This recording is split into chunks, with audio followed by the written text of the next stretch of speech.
Hey there, tech enthusiasts. Welcome back to our channel, where we break down the latest tips and tricks to make your digital life easier. Today, we're diving into something straightforward but super useful: how to sign out of the Best Buy app on your iPhone in 2025.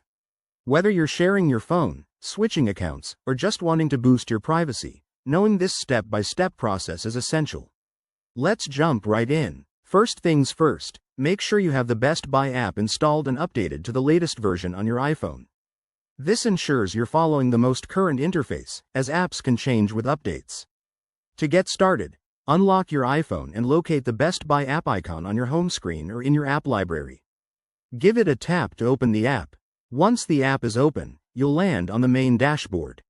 Look for your profile icon or account settings. It's usually in the top right corner, represented by your initials, a profile picture, or a gear icon.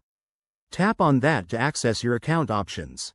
Now, scroll through the menu until you find the Settings or Account section. This is where you'll manage your login details. In the Settings menu, hunt for the Sign Out or Log Out option. It might be under a subsection like Security or directly listed. Once you spot it, tap on it, and the app will likely prompt you to confirm your action.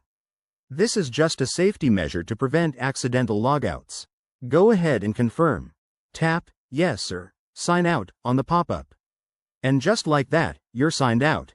The app should return you to the login screen, and your account information will no longer be accessible on that device. If you ever need to sign back in, just enter your credentials again.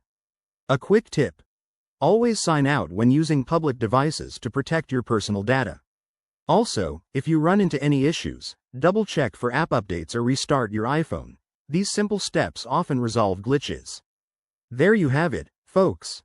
Signing out of the Best Buy app is a breeze and takes less than a minute. If this tutorial helped you, hit that like button, subscribe for more how-to guides, and drop a comment below if you have any questions.